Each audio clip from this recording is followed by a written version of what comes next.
Kick us off. Welcome back to another episode of Unscripted Exchanges. Man, I'm stoked. I'm pumped as always, I'm Cole. stoked to be back. If you guys can't notice, I probably sound a little bit more toned down. My co-host over here, Hayden, decided that I had to move the microphone away from my face because I'm such a loud talker. So we've moved it back a little bit. But we're just excited to be here today, and we've got an unbelievable guest on the show, Scott Jacobs. This is gonna be a lightning episode. It's gonna be full of information about startups, about raising capital, about young entrepreneurs, business minded people. I think Scott, as he serves right now as executive director of the Queen City Angels.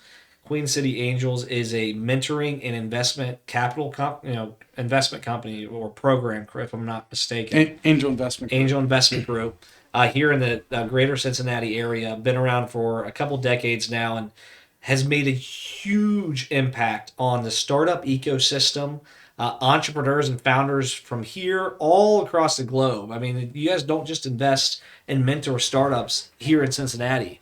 It's an unbelievable organization. Scott has been a key driver and mover of the company to help keep it on track, to help young entrepreneurs raise capital, understand where they need to take their businesses, how to grow as individuals and as business owners. So, Scott, hopefully I did a good enough introduction for you. My mom would be proud. I gotta throw some gasoline on it when we get started. Yeah, QCA is an angel investment group. We started out with 5 members in 2000. Okay. And there was a company in Cincinnati that's been lost in the annals of time. It was a company called SDRC. It started in 1967 in UC. Okay. And they developed a technology that was sort of the precursor to CAD/CAM. Yeah. Really? Yeah, they were the first to sort of digitize engineering drawings, and they went on to be just about a unicorn. In 2001, they were sold to EDS for $950 million. Holy smokes. And Tony Shipley had worked that for a period of time, and then there were 4 SDRC, that's hard to say. Say that 10 It's a mouthful. Executives that got together and they said, hey, we ought to give back to the community and help founders. And they had toyed with the idea of starting a venture capital fund.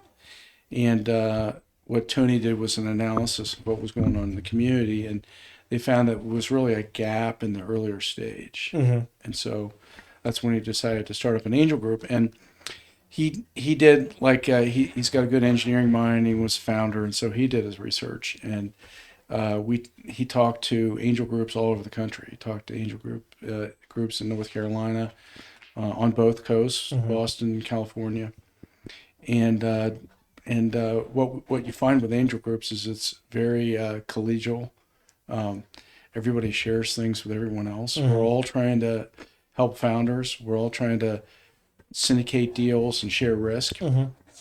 And these angel groups were all just sharing all the documents. Here's what a membership agreement looks like. Here's the subscription agreement. Anything that you want, angel groups are just, I can call up a counterpart of mine in another part of the country, and they're likely to take my call. Okay. And we can chat about, because we all have sort of the same challenges, right? Right. And we all think the valuations are too high, and founders think the valuations are too low. Yeah. And but we all have the same sets of challenges, and we're all trying to help one another be better. So jumping in, because that's really neat. Obviously sounds like a very collaborative environment, right? It's, this day and age, everybody kind of likes to think everybody's in silos, right? And what I hear you saying is like the angel community and the angel investment community as a whole is very collaborative. And, the underlying theme I heard from that, which was really neat, Scott, to hear you say that, because you're clearly passionate about what you do. I mean, I can see it all over your face. You walk in here and talk about it, you smiling, is that it's about helping founders and helping each other. It's the help. You use the word help, and you didn't use it lightly. And I think that's really neat to hear that. especially for, especially younger generations of founders and younger entrepreneurs, and even, first time entrepreneurs that are in their 30s or 40s or 50s. I'll give you a couple of stories. So we had this guy was probably a 50-something guy that was starting up his company. He was out of Pittsburgh, and he was moving to Cleveland. And he got recommended to us by what used to be, they're not so much an angel group, but they're more venture capital, North Coast up in Cleveland. And they were investing in him, and they wanted us to talk to him. So Right. he actually came down to Cincinnati. We have hybrid meetings, every other meeting at Xavier, and the other meetings are all Zoom only. Yep. And so this guy came down and he presented, and the group liked it. And so I ran out of the meeting room into the hallway, and I said, "Hey, Dave, I just want you to know we're moving you into due diligence." And he said, "Wow, that's great. I'm so excited." I said, "Well, strap yourself in, man. It's gonna be a rocky ride." Oh yeah. The due diligence not an easy process. And he said, "Okay." So, we went through the due diligence process, and we decided to invest. After we had decided to invest, I called him back up and I said, "Hey, congratulations, Dave. You made it across the finish line." He said, "Well, the root canal is finally complete, and I got through it." And he said, "But I got to tell you, I learned more about my business going through your due diligence process than I would have ever known." And it's been so great for me to think about how changes I need to make and things that I need to do. And that's really what it's about. We met with a founder today. It's the second time we've met with this founder. Extremely technical. And, if he went in front of an investor group that didn't understand the technical aspects of the deal, he wouldn't win. He's not going to be able to raise money because people aren't going to understand it well Right. enough. So you got to dumb it down to the fifth grade level, right? And you got to clearly communicate and articulate what it is that you're doing. And so we've spent 2 meetings with him, preparing him before he goes to pitch it. before he comes in for the formal investment screening meeting. Wow. And That's cool. not many groups do that. Not many groups spend that amount of time with founders to get them prepped. And even after they come in for an investment screening meeting, there's times in which the screening committee will say, "Boy, really interesting idea. We got to coach him because when he comes in front of the bigger group, he's got to do this, that, and the other." And so mentoring and coaching and training is what it's all about. And whatever we can do to help founders be more successful, even if we don't fund them, we want to do that. Well, you want to say something? I mean, it sounds like, and correct me if I'm wrong, that might be how you differentiate yourselves from other angel capitalists. Maybe not. Yeah. Well, yeah. You truly care about helping the founder in any capacity, whether or not you're actually going to, invest in them. Like you're coaching them, mentoring them to some extent. Well, I'll get calls from founders where they have an idea that we were never going to fund. Right. But I'm sort of like, well, wait a minute. Maybe you need to contact Aviatra, the women's accelerator. Let's see, where are you located? Well, there's an angel group there. I can connect you with them. Yeah. Whatever I can do, whatever resources I can give them to help them, that's what we'll do. But we started some programs when we first were founded. In the year 2001, we created what we call our Entrepreneur Boot Camp. And Fun fact: we did that. Well, no, that's right, you did. Yeah, With parity? Yep. Okay. yeah. Well, tell me your experience. Phenomenal. It was phenomenal. Super worth it. It was very. I don't know. I should have remembered. I'm sorry. Yeah, I took that. No. Well, this was 6 years ago. I think 6 or 7 years ago. So I mean, I'm a little rusty on it, but I did it with myself and my co-founder Ben Circo, and I think we walked out of there going like we've got a lot more to figure out than we initially thought. Well, that's why I call it a scared straight program. It literally was kind of like we went in there going like we're the top dogs, right? We got the best idea. We've got a prototype. Like, this was, I was 20. I think we were 20 when we started the company, 19 or 20. Man, we got everything figured out, right? Nobody could tell us. Yeah. And we walk out of there going like, "What did you?" We're looking at our notes and we're looking at each other, and I'm like, "I don't want this to shake our confidence here, buddy." But like, there's a lot of holes in what we've got to figure out, and it was. I would say the experience overall, like looking back on it now, as we exited, that company a few years ago, and moving into like doing stuff like this and possibly other ventures, it was game changing, I think, for us, because we were taken down a notch, not in a negative way, not in a hey, you guys don't know anything way, but a hey, here. Because nobody said that to you during the whole 2 days. It's not about that. Right. It's not about that. It's about hey, let's put some meat on the bones. That's my favorite. Yeah. I think I've been using that phrase way too much lately. Hey, we got a skeleton. Like, let's put some meat on it. Like, let's add some layers to this that you guys don't have right now. So I think overall, that experience changed my trajectory. And I'm not just saying this to float your boat. It truly changed my perspective and trajectory on starting a business. Yeah. Unbelievable. Yeah. Well, we got that thing started initially because, you can imagine over 20 years ago, we had founders that were coming to QCA with ideas, like we were just talking about, just an idea or a concept. And they didn't know how to pitch angel investors. And so, that's why we have the one session the second day that we call View from the Heavens, what angel investors are looking for. And that was the whole idea behind the program. And when we first got started, it's evolved over the years. We used to have people write business plans. Like one of the sessions was how to write a business plan. And I still espouse people writing business plans. But what you're going to present to the group is the executive summary from the business plan, right? You're not going to give somebody a 60 or 80 page document to read, right? But you still have to go through that exercise of doing all the analysis that you would do to write a business plan, and then summarize it. And you got to figure out That's right. That's right. You don't write the executive summary first, right? Yep. You do all the work first, and then you summarize it. That's what it is, right? And that's what we're looking for when we're going to invite a company to come in for screening. We have them fill out a funding application, but it's basically executive summary type information, right? So let me ask you this, kind of going back to, because we kind of got right into like the nitty gritty of it, which I love, is kind of, startups and young founders out there. What is the, you mentioned the pitch process and the fundamentals of a pitch, and I don't think we can I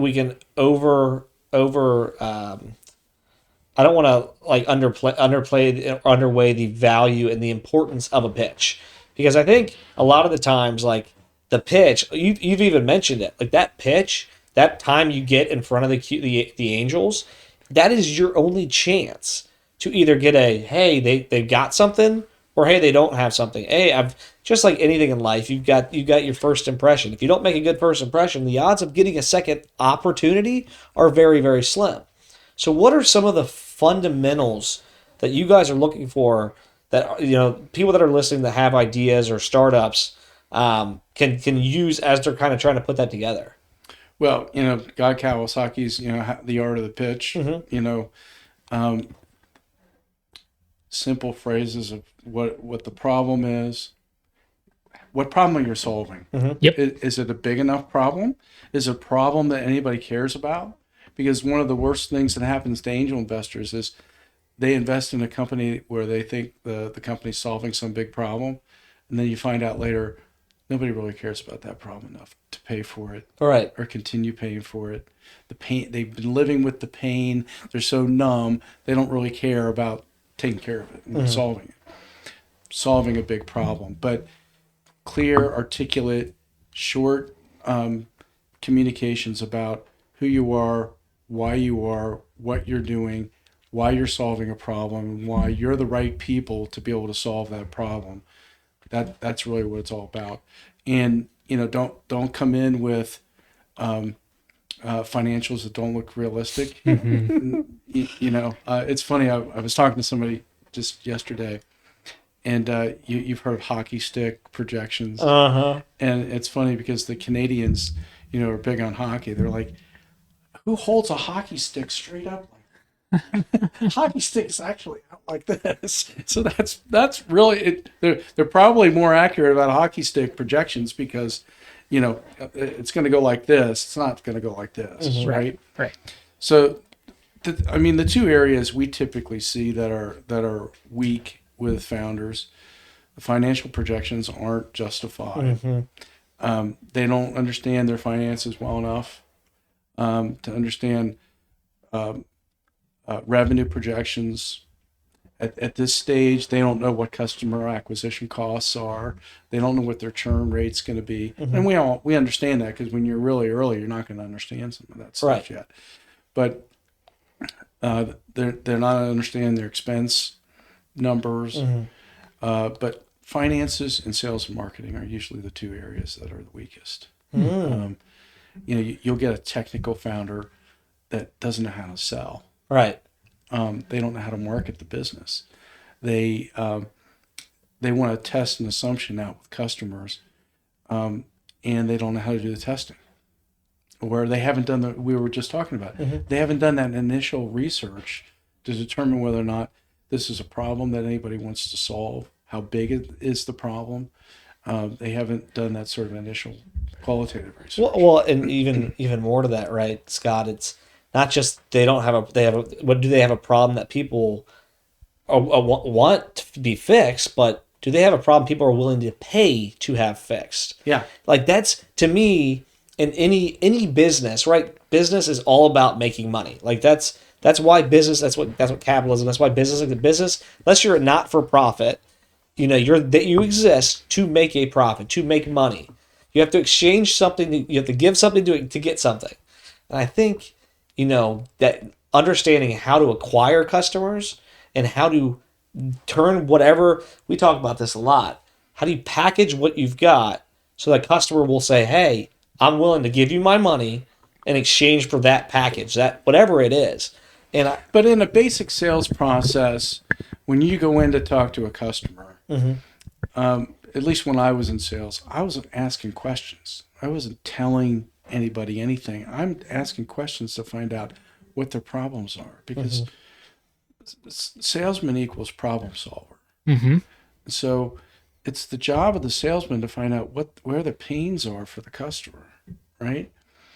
And frequently we see founders and startups that haven't quantified what the value is of their startup for that particular customer.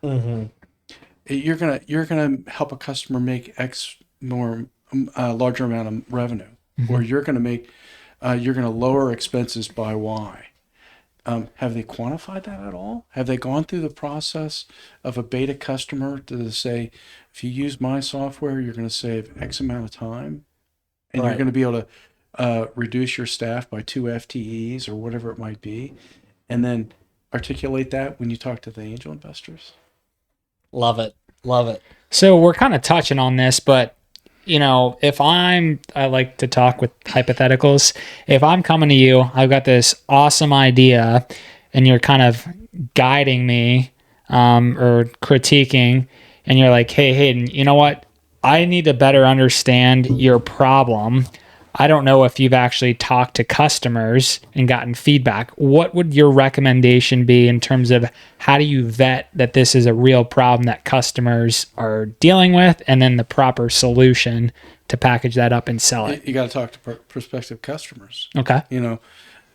One of the things that you can do is work with some sort of an advisor to figure out what questions do you want to ask of that prospective customer. But network. Yep. Right? So figure out who you think your customer set's going to be. Get on LinkedIn. Who do you know that knows these people that would be willing to sit down with you and just talk with you about what you're working on? Yeah. Love that. But come up with a set of questions that you're going to ask everybody, right? Because you want consistent questions and then consistent answers so that you can vet all the answers, start seeing whether or not there's right. You want to start seeing a pattern, right? Yeah. Hey, this fit the last 20 people I talked to. Everyone said yes to this. This saves me. This costs me time in my morning routine. If everybody said that cost them time, maybe there's something there, right? That's interesting. So I want to ask a question specifically regarding raising capital, because I think, as someone who's raised angel funds before and to start my own business, and had success with it, it was very, very, very tough, very tough. I would say that like you can't. What was the toughest part for you? Well, I think the toughest part was it's understanding how much time it's actually going to take to raise capital. Double it then. Exactly. Like you go into it saying, hey, I think I can, I need $500,000, right? So I'm going to raise that in 6 months. Well, you better have a really good plan and have a really strong angel network already to be able to hit that number. So I think the biggest challenge was understanding the amount of time we had to do, understanding where we needed to be as a company, as a startup, because you can read this book versus this article, and this one says, hey, you can go raise funding at this time, and this one says, hey, no, wait till you've got a beta, and it's like there's an art to that. There's definitely an art to like understanding when the right time is to approach investors, which I believe, looking back on it, it's now. It's approach them now and build relationships so that when you do have what you need to have, you've already developed that relationship, because that's what business is about, relationships and communicating, right? You said it earlier. You said, hey, we'll sit down with a founder and help them figure out how to pitch us. Mm-hmm. Like, we'll talk them through because we like their idea. We'll help them figure out how to sell the rest of the people in the room. Yep. And we'll help them figure out how much money they ought to raise too. I mean, it's things like that. So I think there's probably 5 or 6 things I could come up with that were challenges, but from my perspective, I guess the one that stuck out to me the most was just not understanding how much time it was going to take us to raise any amount of capital, let alone what we needed, because when you got a startup and you're hot on it and you want to go, you want the money now, because if you do it now, within a year, you'll be here. But it's like, 6 months later, you're like, all right, I've raised 10 to 15% of my goal. Yeah. So we can do a little bit, but we can't really, so you're moving the whole timetable. It's just this whole process. My question to you is, Scott, as I ramble on, for founders that are saying, hey, we need money. What do you recommend them do? Do you recommend they immediately approach investors, or do you recommend bootstrapping as long as they can? Well, when we talk to founders, we want to see that they're all in, and we want to see that they've got sort of their own personal money into it. Mm-hmm. So we're always going to respect the bootstrapping that goes on. Mm-hmm. We really believe in a tranched approach to the funding. Okay. Because what's happened over the last 5 years in particular is the round sizes have gone up dramatically. Mm. So where people used to say, I'm going to raise 500,000, it's the number that you use. Right. That was the typical number. Now people are saying, I want to raise $1 million. Mm. And now they're saying, I'm going to raise $1.5 million. And you see these seed rounds that are, I'm talking with a guy out of Cleveland. And he's trying to raise a $5 million seed round, and I said to him, are you sure you can't raise a little bit less than that? Right. Have you guys ever watched the show Silicon Valley? Oh yeah. Remember the one episode where the guy says, "Oh my God, I could have raised less. Oh my God, I didn't realize I could have raised less money." Right. It's hilarious though, because what we tell founders is raise a smaller amount of money and prove something. Go out and meet some milestones, even if they're small milestones. But now you got something that you can talk about, right? You go to the next set of investors and you say, look, we raised $100,000 and we did this. And we knew we needed to do that because the next tranche we're going to need to raise, we're going to be able to do X, Y, and Z next. Mm-hmm. I joke about it. People want to build to an MVP, right? Mm-hmm. MVP, And I really espouse that MVP should stand for the minimally viable problem that you're solving rather than product, because people develop this product that has all these features built into it, and they haven't talked to customers to say, well, I don't think I even get around to ask about these other features over here. Right. Only one of these others that you put in there, right? So why don't you just build the product with less money, build out your solution with less money, and solve a couple of problems first, and then you can build off of that. And you got something that you're building momentum, because you don't want to get to a point where I think it's just the nature of things. The more money you raise, the more you waste. I was about to ask a question, and I don't know if you know of any specific data points, but do you think startups or companies that do raise too much too quickly, they end up floundering in the long run versus... I'm sure there's stats out there on that. Yeah. But, I think that both coasts are starting to go into the Midwest now, because we're sort of like, how much money do you need to raise to get to cash flow positive? I mean, that's what we're looking for. We're not looking for, let's just raise money until we get to 1 million users, and then we'll start, commercializing and selling advertising on our platform. Get to cash flow positive. And how are you going to what's the path to do that? And so, and I think we look at it much more conservatively. Sure. And so raise less money and see what you can do first. I respect that. Yeah. Well, it's kind of that notion of, what you're describing is you're proving yourself along the way, right? So if I raise $50,000 and I can do this, then I can come back and say, hey, I took $50,000 and I achieved these goals, right? Yeah. That was a little bit of money for you as an investor, and it got me here. Okay, now my next big goal is here, so I need 250. Well, okay, I trust you more now because and so it's building that along the way, right? It's probably building. But think about how you feel about that as founders, right? You go, oh man, I feel satisfied. I didn't waste anybody's money. I accomplished something with the money that I raised. You feel good about it. You're getting the momentum, and you're feeling good about what you're doing. Well, and I feel like it creates a money conscious founder too. Yeah.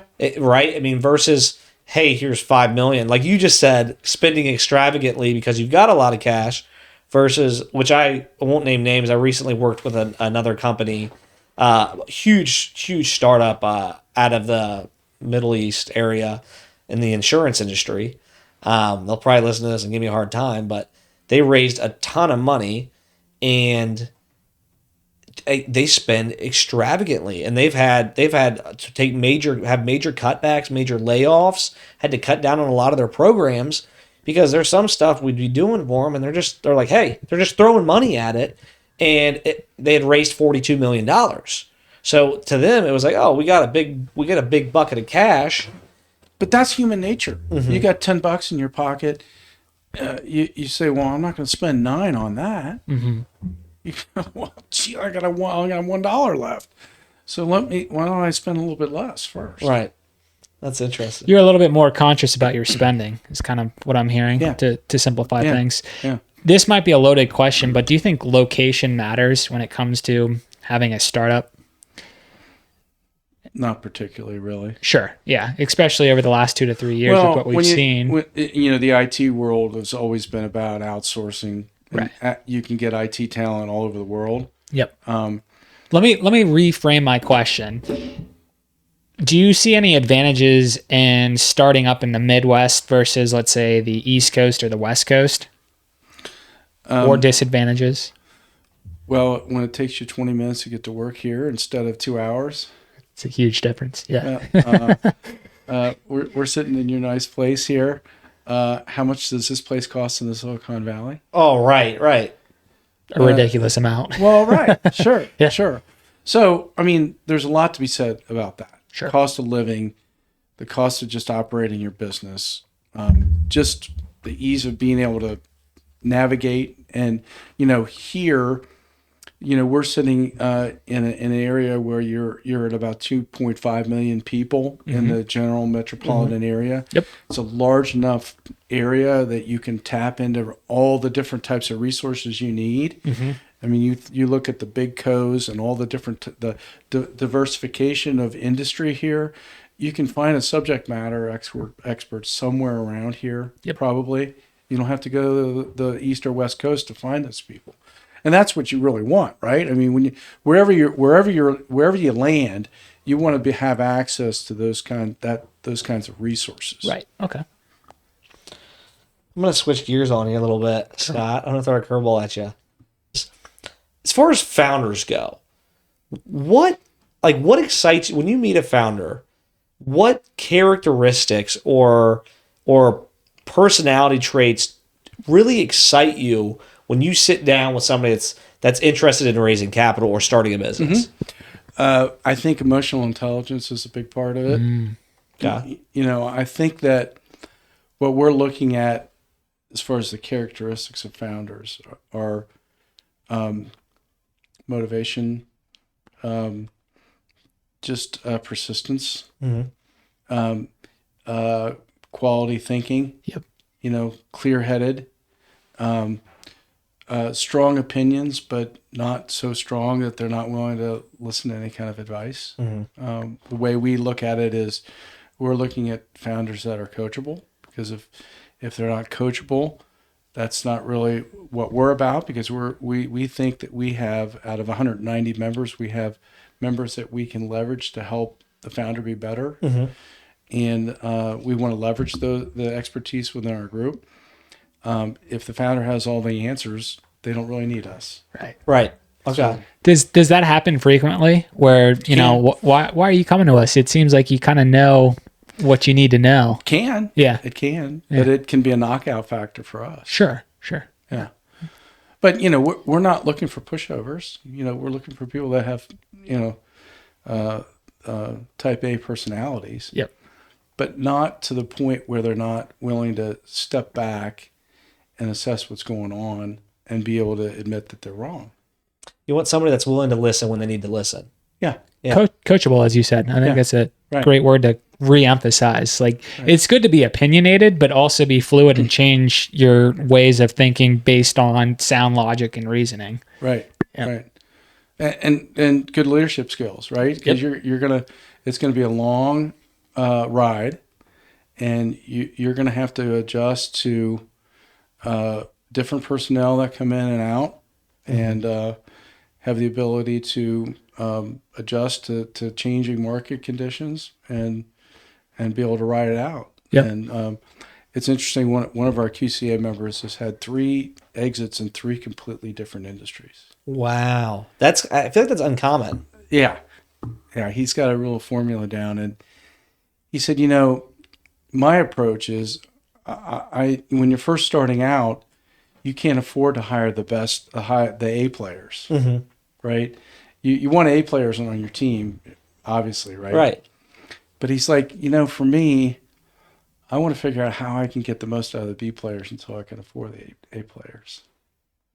You're right. Stretch it as long as you can. Yeah. That's interesting. I like that. I like that a lot. Kind of a follow-up question to, or comment towards, as we're talking about, you mentioned and this made me think of this. You talking about this investor that had, one of your members that had 3 exits in 3 different industries. And from what I remember, when I was raising capital, what was really, and again, coming back to one of the problems or struggles I had, that I had a great mentor, Joe Marinek. He was on our show. He actually never gave me money. I hope he's listening to this. I tried as hard as I could, still trying to this day. But unbelievable mentor for me. I mean, he exited, which I can share this. He exited his waste solutions company for just under $250 million. I think 9 or 10 years ago now. And it's just done a bunch of cool stuff. So what I'm trying to get at is I remember I went down and sat with him when I was building out my kind of my plan and my pitch. I went down and sat at his house. And I remember, I'll tell this story. I think I told you the story before. So he's got this big house, and it's got these big front doors, and like a garage, and like a drive-through parking thing on the side. And I had never been in his house. I was other for like Christmas parties. We'd gone down there. So he's like, "Hey, come down to my house. We'll meet, and like I'll go over your." I was pitching him to get him as an investor. I'll go over it. So I go down there, and I'm in my suit. And this is 7 years ago. I think I was 20, 21, and I walked down there. And there's a big pond in front of his house, and I'm like, all right. There's no walkway up the front door. There's like a fence around this front door, but I'm like, I don't want to like walk through his garage. So I walk up and I step over this fence and I knock on the door and he wait. He answers. He goes, "Why the hell did you come through my front door?" And I was like I'm like shaking in my boot. Like I'm trying to play it cool. Like I'm a confident person. I'm like, I don't know. Like he's like, don't ever. He's like, this is just for looks. Nobody actually comes through my front door. I was like, okay. So anyways, we get in this house and we're going through this pitch. That was the first test. Yeah, he's like, he wants to see how you react. He's like, you fail. We sit down. He was watching you. He's like, let's see what this dude does. Social experiment. Dumbass. He's like, you lucky I didn't step in your dog poop. Let's see if he jumps the fence. Yeah, I totally did. I jumped right over it. I was like, whatever. There's the front door. So we're in there and we're talking, and I've got my presentation up. I put it up on one of his TVs in his house, and going through it, and it was great because he's providing feedback as I'm going through it. But he's a very old school. He's done it for so long that he's picking it apart. Like he's like, right off the bat, he's like, I'm not going to give you money right now. You're nowhere close to where I want you to be. I don't have any subject matter experience in what you're pitching to me. Mm-hmm. This was, I was in aquaculture. Like he had no water technology. Like he was a healthcare waste guy. He's totally opposite of what I was doing. No industry experience. He's like, I won't invest in you, but I'm going to help you figure out how to build a sales strategy around this, how to scale this. I'll talk you through how you can do that. And then he's like, I'll make an introduction for you to somebody that if he invests in you, I'll invest in you. And he still never invested in me, but I remember him sitting there, and what was so interesting and what I'm trying to get to here after that funny story about me jumping the fence is he's like, you want to approach investors that have industry experience or direct expertise because they will understand what you're trying to do way more. And he said a lot of investors, especially angel investors, and probably the same goes with venture capital and so on, invest in what you know. And my question to you is, like, as a group, do you guys have Queen City Angels, use an example, like, do your investors, your members have silos that they invest in, and how important is that for founders that are looking to raise capital to be very specific about who they approach? Well, I think it's very important for founders to understand who they're approaching and what their expertise is. Mm-hmm. We invest in 3 primary verticals. Okay. So life science, so mostly medical devices. Okay. IT, so think B2B SaaS, mm-hmm. maybe enterprise software, not apps. Could be clean tech, could be, fintech, could be a lot of different. We've had a long-standing group looking at blockchain and cryptocurrency. Okay. And then advanced materials. And most angel groups form around their members' expertise. Okay. So, our group, we have folks that have had long careers in working at Ethicon Endosurgery or J&J. They've got deep domain expertise in medical devices. Mm. They've had successful startups that have exited in medical devices. And that's another thing about our group is that a high percentage of the members have been successfully exited entrepreneurs. Okay. So they've been in the game, they've done it. Been there, done that, mm-hmm. right? So when they talk about, we understand the dark nights that you're dealing with. They do. Yes, they did. Mm-hmm. They did. Like sweating payroll on a Friday, right? Or they've got to fund it out of their own pocket. Mm. They've lived it. They've been in the trenches. Mm-hmm. So you really want to ask up front, what do you think the expertise is in your angel investor group or your investor group? Mm-hmm. Where do you think you can best help me? All right. Okay. And domain, and like you said, I think what I was trying to get out of it is to potential founders and startups that are listening to the show is do your homework. Yeah. Do your homework and yes, Most groups are going to be completely transparent. Mm-hmm. You can ask them, look, how much do you typically put into a deal? What's the range? right. How much time does it usually take for your process? I mean, I got a video on our website that actually describes each stage of the process and how long it takes. Uh-huh. So we're not, it's no surprise.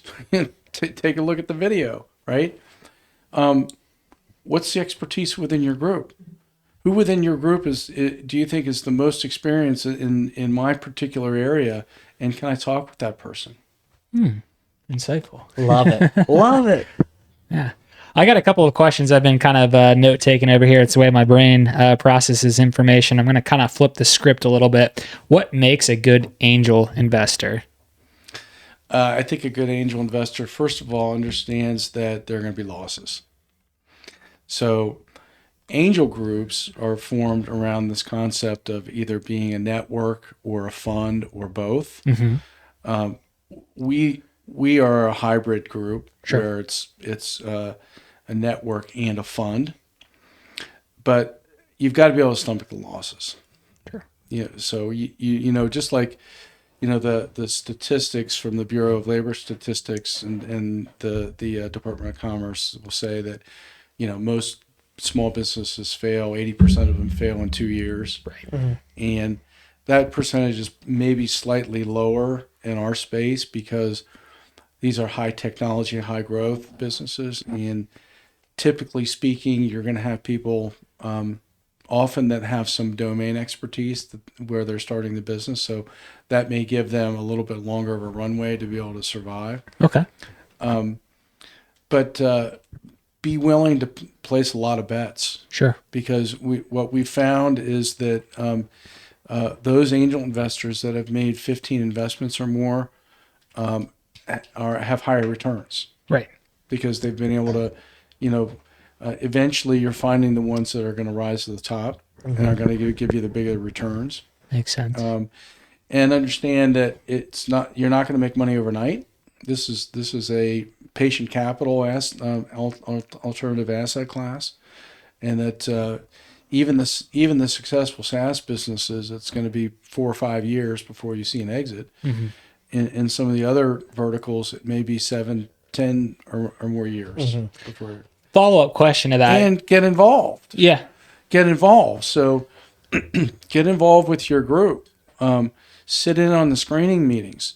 Understand the cadence of the group and how the group makes decisions. Sure. Be involved in due diligence teams. Ask questions. Get engaged. And I love that. So I mean, our group, when we bring a new member on, we onboard them onto our process, and we share a document that we've put together that's called our Standards and Practices Guide, which is about a 400-page document. Oh my goodness. And it memorializes everything that we do within our group. So how big is your group, if you're allowed to speak to that? 190. 190. Okay. In I think you 20 did. states. Okay. Okay. Located in 20 states. Wow. You guys are in Impressive. 20 states now? Yeah. Very Wow. impressive. Yeah. That's great. Yeah. But that Standards and Practices Guide, I take people to that document because there are call outs in there. There's definitions. There's links to recommended reading. There are webinars that the Angel Capital Association has put on. Educate yourself. I mean, get steeped in education. Learn the smart practices. Mm-hmm. Talk to other angel investors. What's your strategy? And it's all about learning, because we're going to make mistakes along the way. Let's learn from the mistakes, but you got to be willing to put bets down. I love it. Before you hit your follow-up, I want to ask this quick follow-up. Why do people become angel investors? Because they want to get back to founders. They want to take their expertise and experience and skills and give it back to a new generation of founders that have innovative ideas and want to start businesses. And I'm assuming that's your answer too, right? That's not my answer. That's the research that we've done through the Angel Capital Association, asking angel investors, what was your motivation to get involved in angel investing?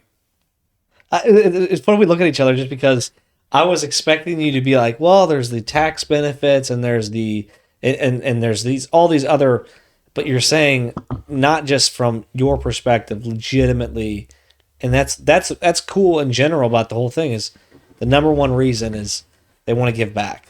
Yeah. They want to give back to the next generation. Yeah. I've done it. Let me help you do it. Yeah, there's solid research on it. You would think that the number one reason would be the returns in the asset class. Right. Well, I was thinking like there was going to be. But that's number two. Wow, that's exciting. That's exciting for me to hear, and I'm sure for all of our listeners, and just in general, that I just like. It's cool to hear you say. You said it so matter of factly. Look in the eyes, and you said they want to give back. Like that's incredible. Yeah.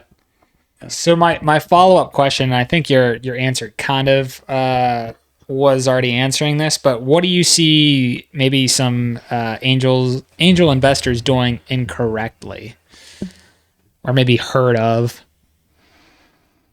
I think where we fail as angel investors is just not doing thorough enough due diligence. Sure. If you look at the statistics show, if you've done 30 hours of due diligence on a deal, your success rate goes up dramatically. Mm-hmm. And I think using the tools out there to be able to assess all the different areas in due diligence. I'm a big advocate of just assessments. So the Founder Institute created a tool years ago called the Entrepreneur DNA. And the Adeo Resi was the guy who started Founder Institute. He had his roommate in college was Elon Musk. No way. And his undergraduate degree was in behavioral therapy. And so he created a test that he would give to founder teams. And keep in mind, Founder Institute's really a hustle kind of startup. Mm-hmm. You know, you're thinking about a startup and you're going to these classes in the evening, an accelerator in the evening to kind of test the idea out. Yep. But he has said that they have submitted this test 500,000 times now. And he had a couple of universities go through all the data, and he claims that he has 100% confidence that if there's a certain blend of different founders, the founder team is going to blow up, and one of the founders is going to have to leave. Oh, is it like personality testing too? Yeah. Wow, like a certain mix of personalities and like Could be attributes. it'll be so toxic that one of those founders is going to have to leave, or the team is just not going to be able to survive. That's interesting. That's the psychological part of it. Yeah. So I think spending as much time with the founder and the founder's team is really, really key. Okay. Understand how they act, how they interact, understand sort of just the strengths finder sort of approach. Who has this strength and who has that strength, and is it matching up? Are there gaps out there?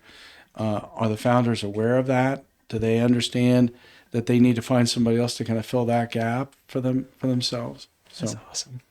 Do you want to maybe throw one more open-ended question before we do some quick hitters? I gotta think. I have so many I want to hit you with right now. Let me narrow this down for a minute. You talked about earlier on. You were talking about due diligence, and then you just brought due diligence back up again. And coming from somebody I've been through the due diligence process, felt like I was standing naked out in the middle of a hurricane. It was that conjures up a ugly scene, doesn't it? Yeah, literally. And I don't mean that in a negative way. What I mean by that is, it very, very. You're vulnerable. You're very vulnerable. It's from my experience. It was a very vulnerable state of where my startup was at, where I was at, and so my question to you is, for people that are listening, that don't understand what due diligence really means, what can you give as like an equivalent or maybe a summary of what due diligence means to QCA? And I'm using QCA, but because of the collaboration, I'm sure there's a lot of similarities across the U.S. with different angel groups. Yeah. Just for different people that are listening in different, whether Chicago or Seattle. We're all looking at sort of the same. Exactly. So what does that mean? I don't know what it necessarily means, but what we've done is we've actually, when we do a ranking in the different, so we look at 7 different areas. Okay. So think of management, sales and marketing, corporate structure, competitive competition. There's 7 different areas, and then there's 4 sub areas. We actually have all the due diligence team do a ranking in each one of those and gives it a number value. Sort of our secret sauce is that we've been able to actually come up with the definition for a 1 and a 3 and a 5. So when our folks are doing due diligence and they're thinking about, we're looking at the management team. Right. Hayden's clearly a 5. And you go, well, I don't know. Hayden, this guy's shortcomings. Maybe he's a 3. But you can at least look at what the definition is of a 3 and a 5. Like you have it specifically written, right? Yeah, it becomes a little bit more objective rather than subjective. Mm-hmm. But I don't know if that answers your question. I think it does. It does. I mean, my question was, generally speaking, like understanding the buckets that are included in this. And we share those with the founders. Yeah. And they know up front exactly what it is what you're going to be looking at. Like, is that in your 400 page? Yeah. Yeah. Like there's criteria. Yeah. Yeah. Very cool. I mean, once again, as transparent as we can be for the founders, so they understand when they go into due diligence with us, we create what we call a due diligence welcome package, and we send to them. This is exactly everything that we're going to be looking at in this diligence process with you. Here are all the team members, their names, their email addresses, their bios, and here's how long we think it's going to take. And we want to be completely transparent about that. We want to know what founders are getting into. And, kind of to follow up to your previous question, founders need to be able to be vulnerable with angel investors. So, when a founder comes to us and they say, well, I'm going to have you sign an NDA because it's a super secret. I can't just talk about this. Well, you have to have that level of trust with your investors to be able to be open and talk open and honestly about everything about the business. Right. And so that's important on both sides. Well, if they don't, and even at that point, there's no sharing of vulnerability or openness, then you, as a group, as an angel investor or a mentor, you don't know what I need because I haven't actually told you the truth, right? It's like me saying, hey, like, dude, I'm like, I can run 10 miles in 20 minutes, but really, like, I can't even run 10 miles, but I've told you that, so you can't.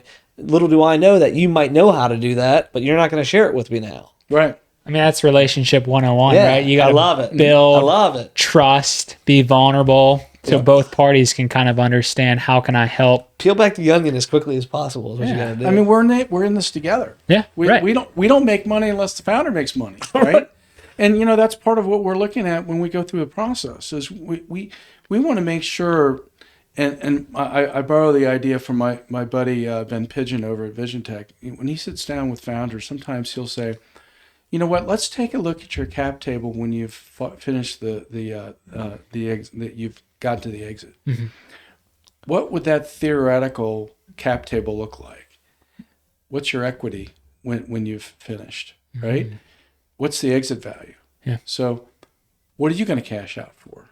Is this journey going to be worth it for you? That's an interesting perspective, right? Like, if you get to the end of it and you finally exit, like. Well, we did a program years ago, and the guy said, I think he said, I cashed out for $2 million, and it was after 19 years. And I was like, well, $2 million, that's a big number, right? Right.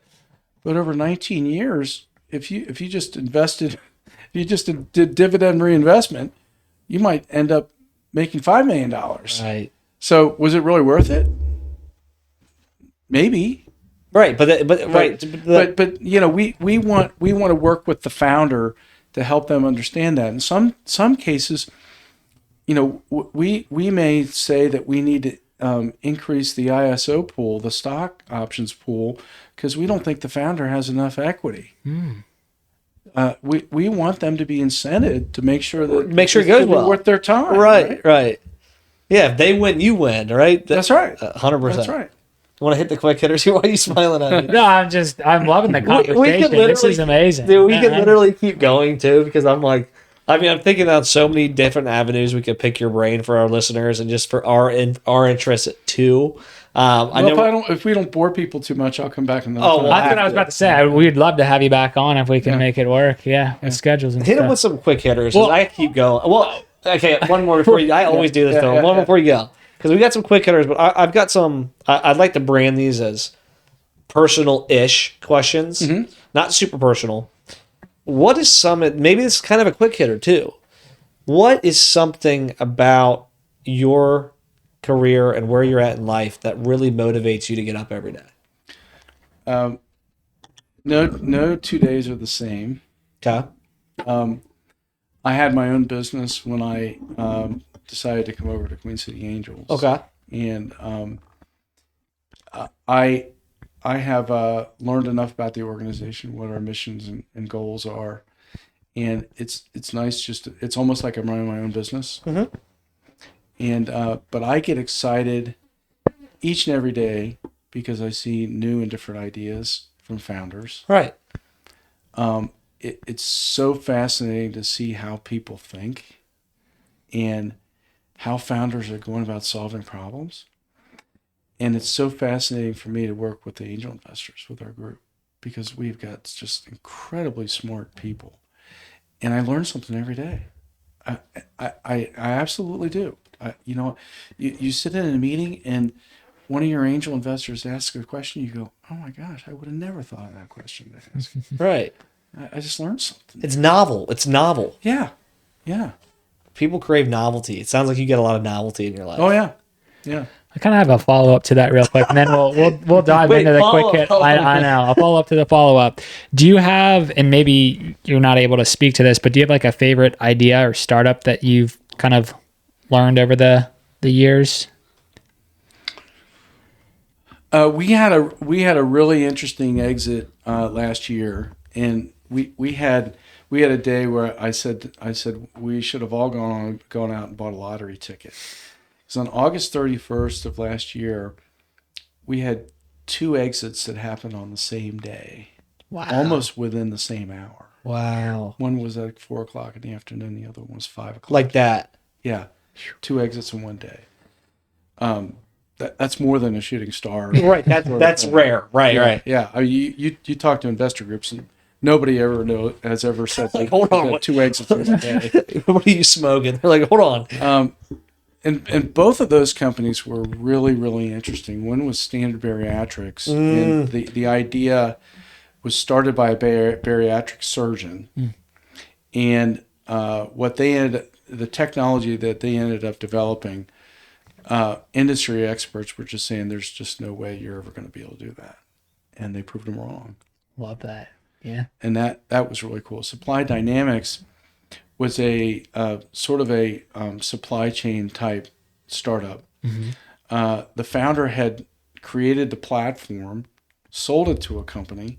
It got rolled into the company, and so over about 12 years or so, it just became a cost center, and they invested $10 or $15 million into the platform, and he convinced the company to carve it out and take it independent. And so we're like, why wouldn't we invest in this? This guy look how much he knows about this business. Right. And that was a great success. That's awesome. Yeah. We're smiling over here because we're loving all the insights. I can keep going. I'm smiling at you because I'll let you do your quick hitters. You want me to kick things off? Hit them with the quick hitters. So we're kind of deviating a little bit from our conversation here, but we like to see more so the personal side of the people we talk to. Do you have a preference when it comes to day or night? Day. Okay. I got one for you. I work day and night, so Amen to that. Always working. There's more tired at nighttime. right. What is? We'll end it on this. This is one I love this question, and it's super cliche, and I don't really care because I love it. What is some advice you'd give to your younger self, and what's some advice you'd give to your future self? I would have done more networking when I was younger. I would have talked to more experienced people to find out what their path was in life and how they got where they are. That's what I probably would have advised my younger self. My older self is to take time just to take it easy and live in the moment. Okay. Because, what's nice about the COVID world is I actually work from home frequently, and we've got 3 smaller kids. How old are they? 11, 9, and 5. Wait, what's the split? I've got a 9-year-old. So what's I got 2 girls. I got 2 girls. What do you got? 11-year-old boy, Sammy. Okay. 9-year-old girl, Kate, and a 5-year-old boy, Finney. We got to get Kate and Ava together. Wait, what's Kate? And I've got two boys from a previous marriage too. So you got 5. Yeah, I got 5. Man, you're a busy dad. I tell people I skipped health class in school and I didn't understand how that happened. And now I understand. Get it? So I've got a 31-year-old and a 27-year-old. Okay. Right around our Well, age. so you've literally coached. I mean, you've parented around the ring now. You've done it. That's pretty neat. That's pretty neat. Yeah. But just taking the time to just take a deep breath. I have been thinking about this more lately. Just spending more time making sure that I'm the best I can be. Because I think what happens in this industry, and you can see it. What's happened in our ecosystem, there's burnout that happens. Yeah. There's accelerators that come and go. There are people that come in and out of the ecosystem, and it can burn you out. So I think it's important to make sure you take care of yourself. Well, I love that. I love that you said that, Scott. Especially because you've got so much experience and knowledge, and for you to first of all, you've talked about, and there's been so much for our listeners and myself and Hayden that I could sit here and talk to you all night. Like we could go out, we could still be talking. But what I think was so cool for you to say that is taking care of yourself.